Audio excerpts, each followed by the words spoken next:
Hello, Trailblazer fans, Blazers Edge readers. Welcome to another videocast, another playoff edition of the Blazers Edge videocast here on blazersedge.com. I'm Sam Tung, along with Dave Deckard. A lot to get to again today, Dave, as the Trailblazers not only got Game 1 in Houston, but also won Game 2 in Houston on the road. They now take a 2-0 series lead back to the Moda Center after a 112-105 victory over the Houston Rockets. So, Dave, a lot to get to today, as I had mentioned, but the first question I want to ask you is, on a scale of 1 to 10, how surprising is it to you to see the Trailblazers where they are at in this series, but also the way that they have played in these last couple of games? In the range of how it could have turned out, I think the fact that they won both road games initially, it probably has to be an 8 or a 9. That's really difficult to do, especially since the Rockets are at full strength and we're doing fairly well this season. So that's got to be a major surprise. The fact that they won at all there, I don't think is that huge. Maybe a 4 or a 5, but I don't think anybody in the universe would have predicted a 2-0 start with the Blazers starting on the road. I think LaMarcus Aldridge, not that he's good, obviously, he's been good all season, but that he did that back-to-back 40-point games, never been done in the history of the franchise.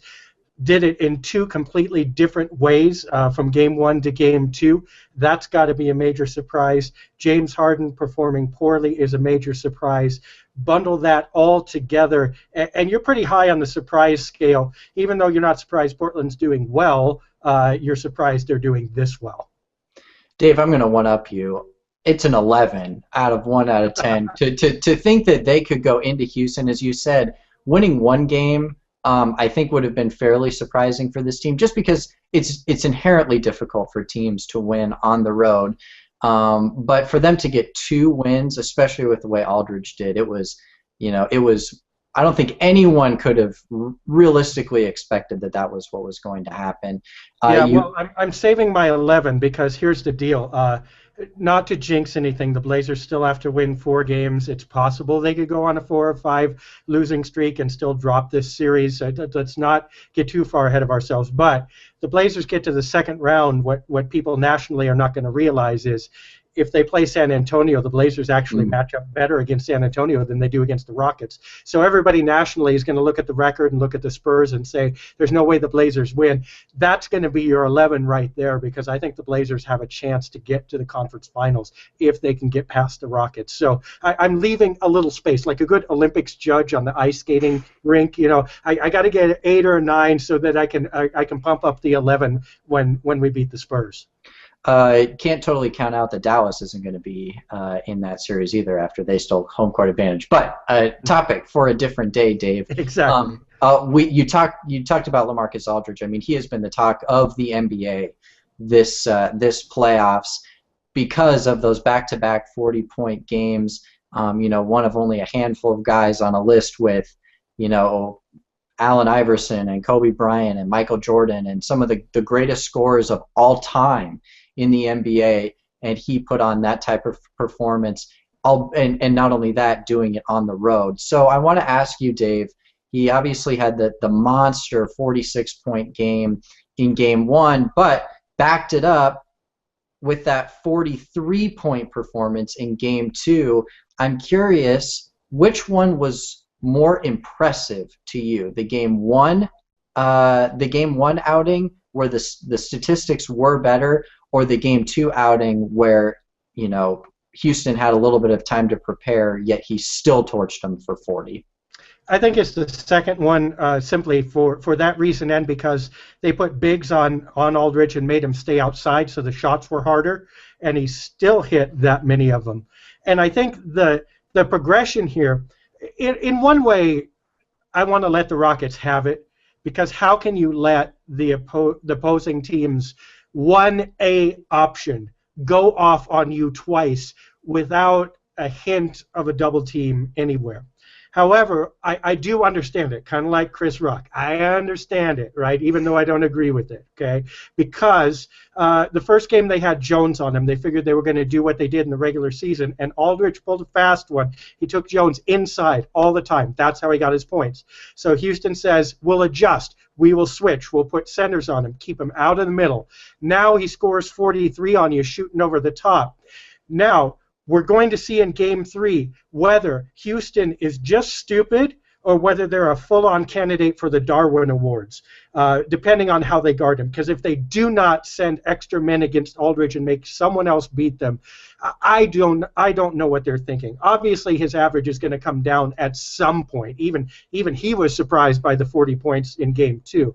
But they've got to help that happen. And you know, the thing to remember here, too, in all of this, we have seen Aldridge score inside. We have seen him shoot the jumper.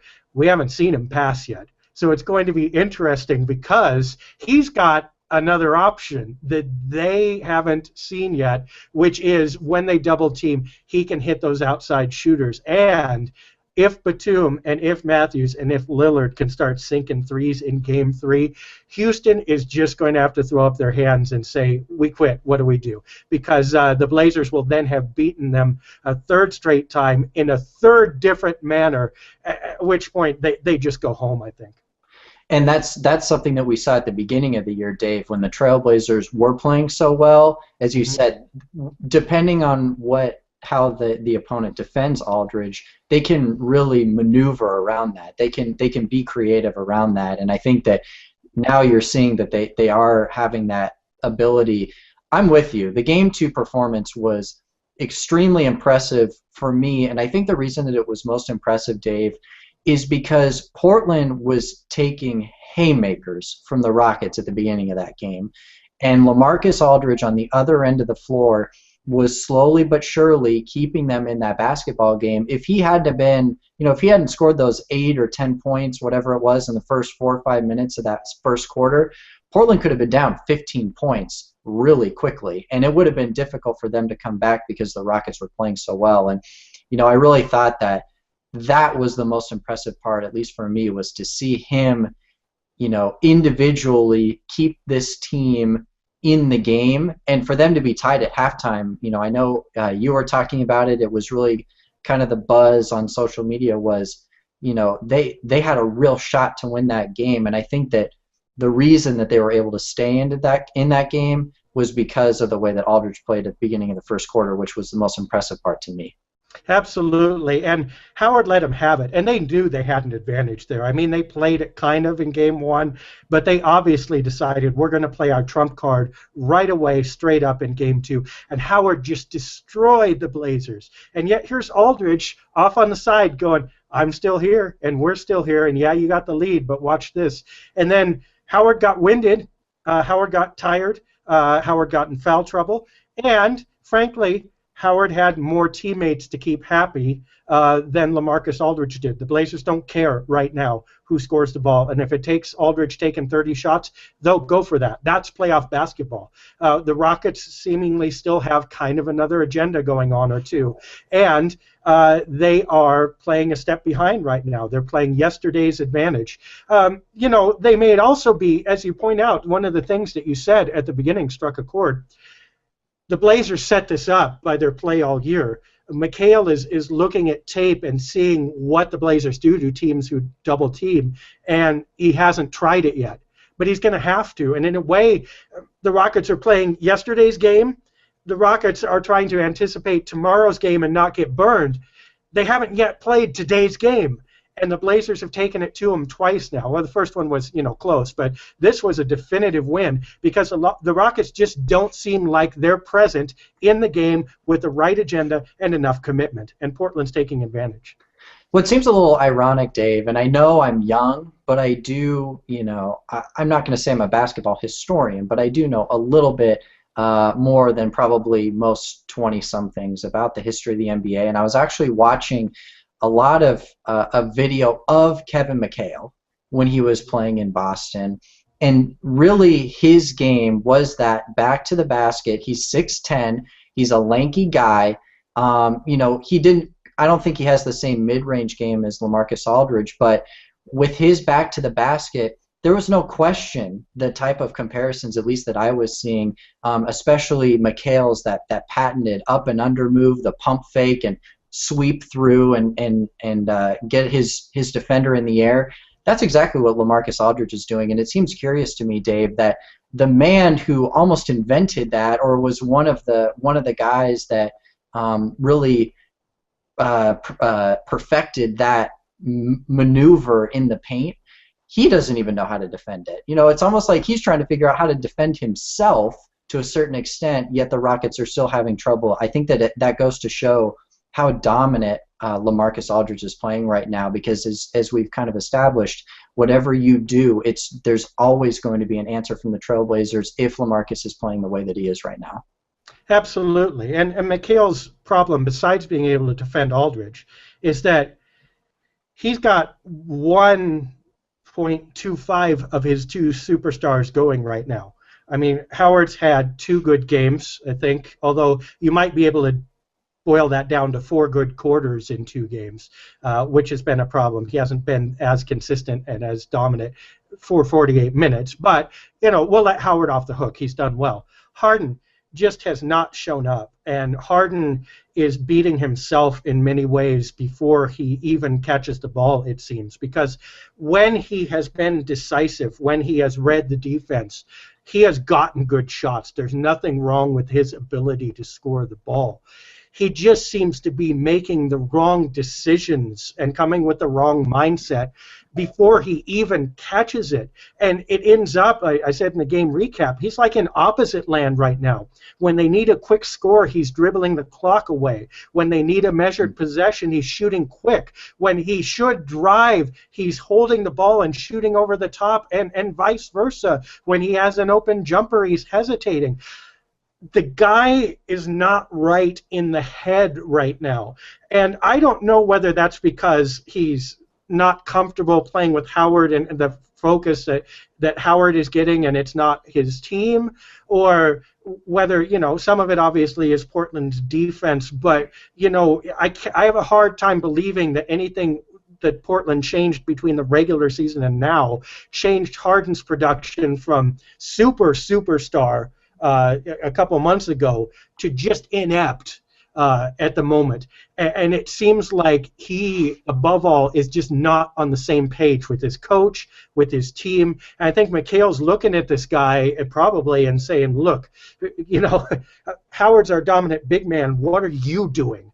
Why you're costing us games? You're not helping us. And I don't know what Kevin does about that, other than maybe light a fire under him and pray. Because if Harden doesn't get himself right and quickly, he's going to scuttle this series for the team. And not only that, Dave, even if James Harden is on, that still isn't a guarantee that they're going to win the game. So I do think that without him, they really don't have much of a shot. Another major storyline, Dave, is, we shift gears a little bit, was the bench play of the Trailblazers. And finally, had a couple guys show up for them, Darrell Wright and Mo Williams specifically, combining for 28 points off the bench. And Mo, when he first got into the game, I think that there was definitely some questions as to what he was going to be able to contribute, but he really righted the ship and played well towards the end of the game. And obviously Darrell Wright hit a couple huge threes, especially a contested one in the corner at the end of the game that was a big basket for the Trailblazers. Talk a little bit about just when this team has a bench that's playing well, it seems like the offense becomes a completely different giant that you have to deal with. Yeah, and the thing is that you don't have to worry as much. You don't fall behind, and there's not the sense that the starters are always bailing water. They can finally sail the ship somewhere, and I think you saw it in this game. Now, granted, it was a 7-point win. It wasn't a 20-point win.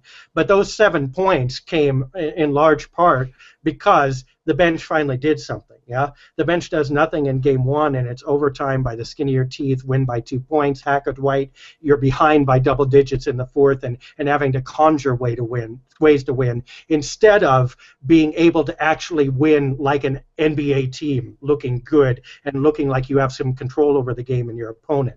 So Wright was huge in that game.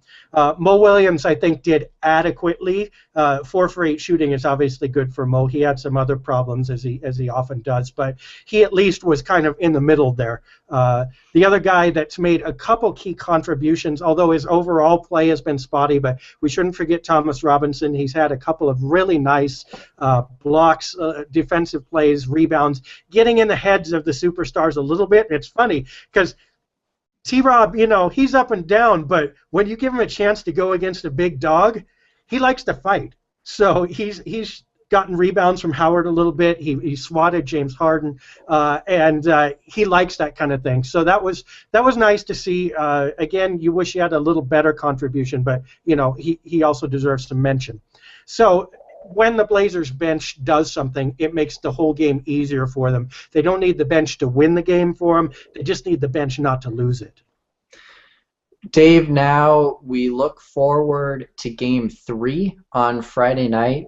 A couple guys that didn't have big games. Well, Nick Batum is one guy that really hasn't had a big game in either Game 1 or Game 2. I really thought that Game 2 he was going to be able to shine, but I also didn't anticipate Houston still not coming up with really any answer to LaMarcus Aldridge. So, Batum is a guy it seems like to pay attention to in Game 3. Wes Matthews also another guy that didn't, struggled a little bit in Game 2, at least on the offensive side of the ball. One of your keys for the team as they head into Game 3 on Friday night at home.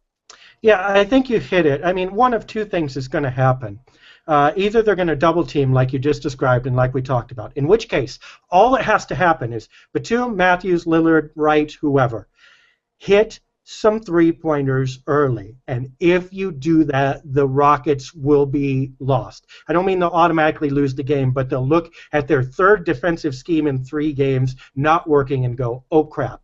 If you miss those three-pointers, if they start getting rebounds and running out off of them, they're going to think they found success. Now you're kind of on the defensive, lower confidence, trying to figure out how to make it work, where they feel like they're on the rise. So a lot is going to rest on their shoulders of those shooters if the Rockets double team. If the Rockets don't double team, then they just have to pick their poison. And logic says you want to keep the centers on Aldridge because that's a tougher shot for him. But that also gets your centers in foul trouble and takes them away from the bucket for rebounds. So the Rockets did not dominate the boards in Game 2 the way they did in Game 1. So my personal preference would be if you're not going to double team, go ahead and just put Jones back on Aldridge. Take the risk of him going inside and make him work that way physically for his points, even if the shots themselves are easier. Keep your centers inside, keep them rebounding, keep them out of foul trouble, keep pressing your advantage with Dwight Howard, and hope James Harden wakes up. So my guess is if Houston is smart, they're either going to double team or they're going to go back to Jones. I do not like the center. I don't like the center matchup against Aldridge for all the reasons I just stated, and I'll be interested to see if they try that again, how they fare. I don't think it'll be very, very well.